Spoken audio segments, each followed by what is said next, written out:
मैं अपने YouTube channel पे आप सभी का स्वागत करता हूं और इस वीडियो में हम पढ़ने वाले हैं पॉलिटिकल साइंस का क्लास 12 चैप्टर नंबर 1 का एडिशनल मटेरियल जो कि CBSE ने 2022 और 2023 के लिए इशू किया है। जो भी एडिशनल पार्ट है इस चैप्टर से रिलेटेड, जो भी आप चैप्टर 3 में थोड़ा सा टॉपिक है, जैसे आपका गल्फ वॉर हो गया, अफगान वॉर हो गया, इन सबको आप वहाँ पढ़ने वाले थे। तो CBSE ने क्या किया है कि वहाँ का थोड़ा मटेरियल उठाकर आपके चैप्टर 2 में डाल दिया है, जो कि चैप्टर 1 है इस समय, एंड ऑफ बाइपोलैरिटी। तो चलिए उसे जल्दी से डिस्कस कर लेते हैं। यहाँ पर एडिशनल मटेरियल में पहला जो चैप्टर है आपका एंड ऑफ बाइपोलैरिटी, उसका जो पहला एडिशनल मटेरियल आता है उसे बोलते हैं CIS, Commonwealth of independent state. इसे हम कनेक्ट करेंगे जो हम अब तक पढ़ चुके हैं, जैसे कि डिसइंटीग्रेशन हुआ था USSR का, यानी कि USSR जो है जब टूट गया था तभी जो है जाकर CIS का, ठीक है, वापस से जन्म हुआ। ठीक है, वापस से जन्म मतलब वापस जन्म हुआ उसका। CIS की फुल फॉर्म मैंने बता दिया, कॉमनवेल्थ ऑफ इंडिपेंडेंट स्टेट होती है। When under the leadership of Boris Yeltsin, Russia. Russia का जो लीडर था बोरिस येल्त्सिन, आपने पढ़ा कि मिखाइल गोर्बाचेव के बाद रशिया का जो लीडर है वो बोरिस येल्त्सिन हुआ। जब रशिया, यूक्रेन और बेलारूस ने डिक्लेयर कर दिया कि अब वो इंडिपेंडेंट है और USSR का विघटन होने वाला है, तब सबसे ज़्यादा सरप्राइज हुए अदर रिपब्लिक्स, खासकर सेंट्रल एशिया रिपब्लिक। मैंने आपको पहले भी बताया था कि सेंट्रल एशिया कभी भी आज़ाद होना नहीं चाहता था। तो जब इन्होंने देखा कि रशिया, यूक्रेन, बेलारूस ये सब इंडिपेंडेंट हो रहे हैं, ठीक है, तो सेंट्रल एशिया रिपब्लिक जो थे उनके दिमाग में अस्त व्यस्त सा माहौल हुआ कि इन्होंने CIS का गठन कर लिया और USSR को छोड़ दिया, और हमें पता भी नहीं चला कि CIS बन गया और इन लोगों ने अपने में ही खिचड़ी पका ली। ये जो इशू था, ये जो दिक्कत थी, उसे वो रिसॉल्व क्विकली, उसे तुरंत ही रिसॉल्व कर लिया गया। कैसे? By making this republic as founding member of CIS। इनको फाउंडिंग मेंबर ऑफ CIS बना दिया गया। किसको? सेंट्रल एशिया रिपब्लिक को। And Russian become the successor state वो inherit the Soviet seize in seat है, सॉरी ये सीट है, ठीक है, टी आएगा यहाँ पे, सीट्स है, ठीक है, seats in UN and accept all the international treaties and commitment. अब USSR ने जो भी कमिटमेंट किया था, ठीक है, वो सब कुछ इनहेरिट किसने कर लिया? रशिया ने। उसने अपनी सीट UN में एस्टैब्लिश कर ली। तो इस तरीके से रशिया जो है एक सक्सेसर बन गया स्टेट। ठीक है, नेक्स्ट बात करते हैं इस्टेब्लिशमेंट की। इसका इस्टेब्लिशमेंट कब हुआ था? 1991 में हुआ था। ठीक है, the CIS functions are coordinate its member policies regarding this economics, foreign relation, defence, immigration policies, environmental protection and law enforcement. जब जो CIS का काम है, क्या क्या काम करती हो? पहले तो उसके मेंबर्स में कोऑर्डिनेशन होता है, यानी कि सहमति, आपस सहमति होती है पॉलिसीज को लेकर। जैसे इकोनॉमिक पॉलिसी हो गई, फॉरेन रिलेशन हो गए, डिफेंस की पॉलिसी हो गई, इमिग्रेशन पॉलिसी, एनवायरमेंट प्रोटेक्शन यानी कि वातावरण को बचाने के लिए सारे पॉलिसीज पर ध्यान देना, ये सब जो है CIS का मेन उद्देश्य होता है। सबसे बड़ा उद्देश्य इनका ये होता है कि आपस में सहमति रहे, जिस प्रकार USSR पहले था। ठीक है, पहले सभी पर कंट्रोल किसका रहता था? USSR का रहता था। 15 रिपब्लिक को कोई भी अपना अधिकार नहीं मिल पाता था। तो उस तरीके से जो CIS बना था, कॉमनवेल्थ ऑफ इंडिपेंडेंट स्टेट, यानी कि स्टेट को इंडिपेंडेंस होने का हक मिलता था। यहाँ पढ़ते हैं अगला, गल्फ वॉर। ठीक है, गल्फ ये आपका कंप्लीट हो चुका है CIS। गल्फ वॉर में क्या हुआ था देखो, इराक इन्वेजन, इराक, ठीक है, जो समय सद्दाम हुसैन जैसे इराक है, ठीक है, इराक को क्या करना चाहता था? कुवैत पर हमला करना चाहता था। कब? अगस्त 1990 में, 1990 में अगस्त में इराक ने क्या किया? कुवैत पर हमला कर दिया। Quickly occupying and annex the country, वो जल्दी से उसे ऑक्यूपाई करना चाहता था और चाहता था कब्जा कर ले उस कंट्री पे। किस पे? कुवैत पे। कौन? इराक। कौन था leader? Saddam Hussein. The United Nation authorize the use of force to liberate Kuwait after a series of diplomatic attempt failed to persuade Iraq to halt it aggression. अब इसमें क्या हुआ ना कि UN जो कि यूनाइटेड नेशन है, जो कि विश्व में शांति स्थापित करने के लिए माना जाता है, उसने कई बार इराक को समझाने की कोशिश की, परसुएट करने की कोशिश की, रुक जाओ यार, मत करो ऐसा, कुवैत पर क्यों हमला करने वाले हो। तो लेकिन इराक ने नहीं माना। तो अब क्या किया कि UN, यूनाइटेड नेशन ने फोर्सली जो है कुवैत को लिबरेट करवाने की, आज़ाद दिलवाने की कोशिश की। ठीक है, अब देखते हैं आगे क्या होगा।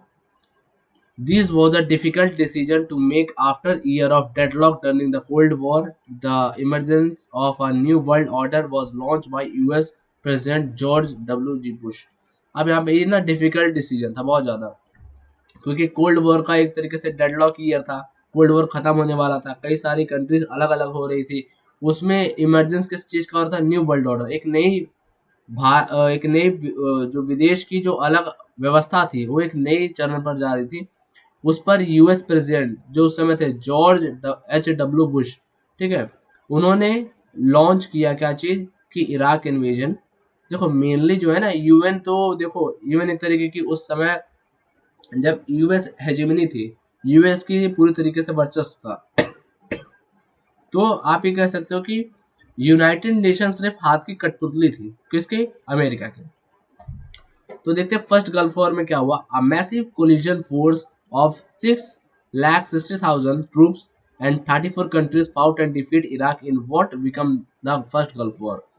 अब फर्स्ट गल्फ वॉर में यही हुआ था कि 34 देशों ने मिलकर 6,60,000 ट्रूप्स यानी सैनिकों की मदद से इराक पर हमला विजय प्राप्त किया, और इसी को फर्स्ट गल्फ वॉर कहा गया है। ठीक है, यहाँ पढ़ते हैं the UN operation desert storm. इसको ऑपरेशन डेजर्ट स्टॉर्म नाम दिया गया था क्योंकि सऊदी अरेबिया के आसपास सारे ट्रूप्स लाए गए थे। Was overwhelming made up of American का बहुत ज़्यादा, जैसे मैं कह रहा हूँ ना कि यूएन तो खैर हाथ की कठपुतली है, काम असली जो है यूएस करता था। An American general named Norman Scoworth lead the UN coalition force. Also, the UN force comprise nearly 75% of the soldier from American forces. अब 75% जो सोल्डर हैं वो किसके हैं, सोल्जर्स, वो सिर्फ और सिर्फ अमेरिकन के हैं। तो आप समझ सकते हो कि अमेरिका 34 कंट्री तो नाम के लिए थी, मेन उद्देश्य तो अमेरिका का वर्चस्व चल रहा था यहाँ पे। Iraqi President Saddam Hussein promised the mother of all battle, but Iraqi forces were defeated quickly and forced to withdraw from Kuwait. अब इराकी जो राष्ट्रपति उन्होंने सद्दाम हुसैन ने कहा कि ये सभी बैटल्स की मतलब सभी बैटलों में से सबसे बड़ी बैटल होगी, लेकिन इराकी फोर्स ने ज़्यादा जल्दी ही घुटने टेक दिए और करीब करीब 2-3 दिन के अंदर ही वहाँ से विड्रॉ कर लिया अपने ट्रूप्स को कुवैत से। The first gulf war expose the massive technological divide that had developed between the US military and other nation। अब यूएस की इसमें हेजेमनी पता है क्या देखने के लिए, इसमें यूएस का जो मैसिव टेक्नोलॉजिकल डेवलपमेंट है वो देखने को मिला हमें। किस तरीके से, the US widely publish use of smart bomb dupe of the conflict computer war. अब स्मार्ट बॉम्ब उस युद्ध में फेंके गए थे फर्स्ट गल्फ वॉर में, जिसको अब आप देखोगे वीडियो गेम वॉर भी, क्योंकि उसे टेलीविजन पर दिखाया गया था, लाइव दिखाया गया था वो वॉर। पहली बार विश्व में किसी ऐसी अर्थव्यवस्था, किसी ऐसी देश ने ऐसा किया था कि स्मार्ट बॉम्बिंग का प्रयोग किया गया था। इसी को कंप्यूटर वॉर कहा गया। और जब वाइडली टेलीविजन कवरेज हुई यानी कि लाइव दिखाया गया वॉर को, तो उसे वीडियो गेम वॉर कहा गया। द यूनाइटेड स्टेट में have been profit from this war. अब यूनाइटेड स्टेट अमेरिका को सबसे ज़्यादा प्रॉफिट हुआ इस वॉर से। ठीक है, आगे बढ़ते हैं और अफगान वॉर के बारे में पढ़ते हैं। अफगान वॉर क्या है, Afghan crisis Soviet Union invasion करीब 10 सालों तक रहा, 1979 से 89 तक। In 1978 the government of Daoud Khan of Afghanistan is toppled by the communist party of Afghanistan, people democratic party of Afghanistan. अब यहाँ पर 1978 की बात है, जो दाऊद खान की अफगानिस्तान की गवर्नमेंट थी उसे टॉपल किया गया, हटा दिया गया। किसके द्वारा, वहाँ की कम्युनिस्ट जो पार्टी थी, people democratic party of Afghanistan. The PDPA party initiated land reforms in Afghanistan, setting a ceiling on land and taking land from anyone who had been excessive, and the prescribed limit was given in the person to have less land। अब वही है कि land reforms की बात की गई कि जिसके पास बहुत ज़्यादा लैंड था उसको लिया गया, और जिसके पास कम था या बहुत ही ना के बराबर था उसे दे दिया गया। किसके द्वारा, जो कम्युनिस्ट पार्टी आई थी जिससे ने दाऊद खान की जो सरकार थी उसे हटाया था। The decision of land reform was oppose here, oppose किया गया इस डिसीजन को, मतलब माना नहीं गया। पीपल स्टार्टिंग जिहाद अगेंस्ट द गवर्नमेंट, जिहाद मतलब होता है प्रोटेस्ट करना शुरू हो गया। Since then the Afghan crisis begin, तभी से अफगान क्राइसिस जो अफगान वॉर है उसको शुरुआत हुई तरीके से। Afghan crisis invasion. When this opposition grew too much, then the Communist Party of Afghanistan sought help from the Soviet union at that time it was also ruled by communist party. अब देखो किसकी बात हो रही है, 1979 की। इस समय सोवियत यूनियन है, डिसइंटीग्रेशन नहीं हुआ है उसका। तो जब देखा कि कम्युनिस्ट पार्टी में भी क्या, कम्युनिस्ट पार्टी जो अफगानिस्तान की है वो भी सोशलिज्म पे बेस्ड है। यूएसएसआर तो कट्टर था सोशलिज्म। तो ये दोनों भाई हो गए, फिर टाई हो गया इन दोनों में, प्लस ये, ठीक है, प्लस हो गया। अब इन्होंने क्या किया, हेल्प मांगी सोवियत यूनियन से। तो क्या किया Soviet Union, the Soviet Union send it army to Afghanistan on 24 December 1979। The Taliban support the al Qaeda terrorist organisation headed by Osama bin Laden.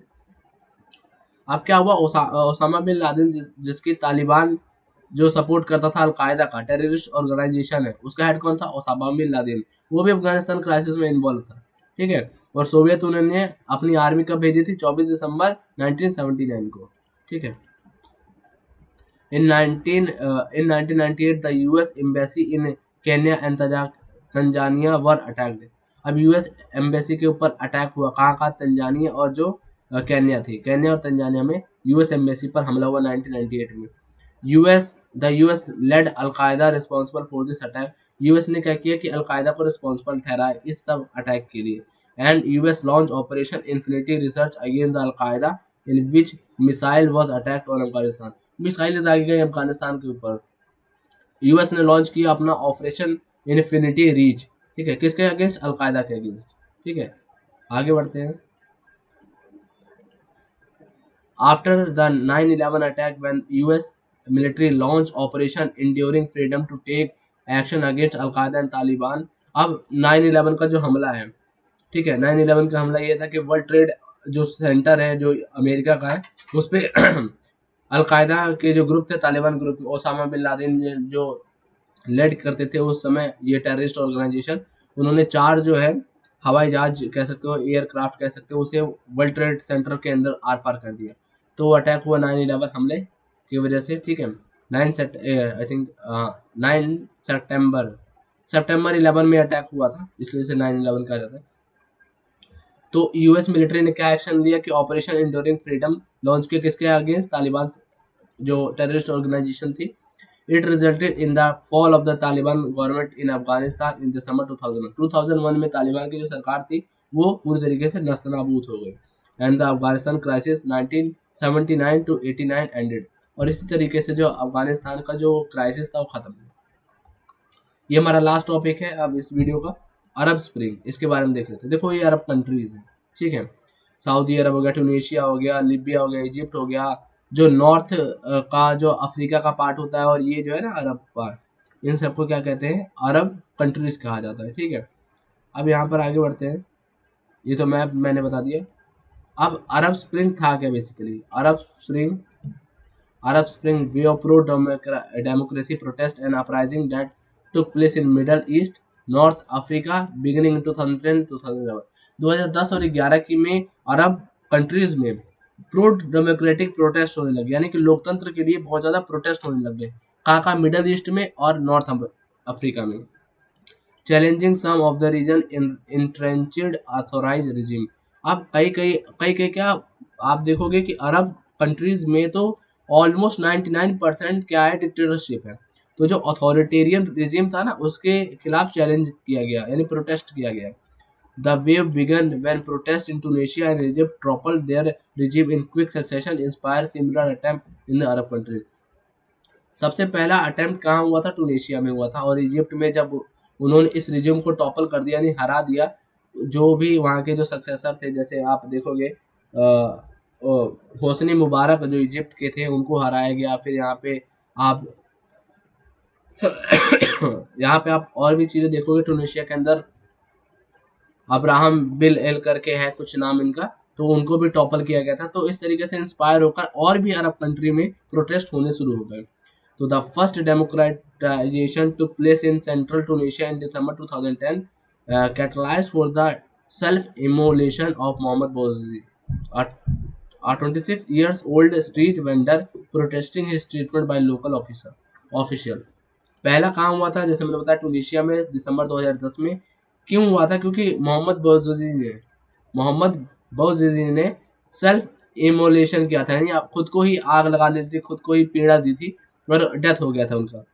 वो 26 साल के थे उस समय। वो स्ट्रीट वेंडर थे, यानी कि स्ट्रीट के ऊपर कुछ ठेले वेले लेकर वो कुछ काम किया करते थे या कुछ बेचा करते थे। हुआ ये कि एक दिन लोकल जो ऑफिशियल है, लोकल जो पुलिस कर्मी है, उनके जो स्ट्रीट है, वो स्ट्रीट वेंडर मतलब जो जिससे वो सामान ले जाते हैं जिसे ठेला कहते हैं, उसको ले जाने लगा, उन्होंने उसे गिरफ्त में ले लिया। फिर बोझजी ने क्या किया कि उसको पानी की मांग की, उन्हें नहीं दिया गया, तो उसके बाद उन्होंने खुद को आग लगा ली इस तरीके से। A protest movement dubbed the Jasmine Revolution in the media के अंदर से जैस्माइन रेवोल्यूशन के नाम से डब किया गया। Quickly spread through the countries, ठीक है, अलग अलग कंट्रीज में ये फैलने लगा। The Tunisian government attempt to end the unrest uprising using violence against the street demonstration and by offering political and economical concession. अब ट्यूनिशिया की सरकार ने बहुत बहुत प्रयास किए कि इस सारे जो अनरेस्ट हो रहे हैं, जो इतना वायलेंस हो रहा है स्ट्रीट पर, उसे रोका जाए, ठीक है। However protest soon overwhelmed the country security force compelling President Zaid al-Abidine Ben Ali to step down and flee the country on 14 जनवरी 2011। आखिरकार लोगों की जीत हुई और 14 जनवरी 2011 में जो वहाँ के टूनिशिया के जो प्रेसिडेंट थे, जिन्होंने करीब लंबे समय तक इस डिक्टेटरशिप को जारी रखा था, जाइन अल अबीदीन बेन अली, उन्होंने स्टेप आउट किया और वो कंट्री छोड़कर भाग गए, ठीक है। Inspire by Ben Ali out ouster in Tunisia. अब टूनिशिया से इंस्पायर होकर similarly protest was quickly organised among the young Egyptian. अब इजिप्ट में भी प्रोटेस्ट होने लगे, थ्रू सोशल मीडिया में भी हुआ।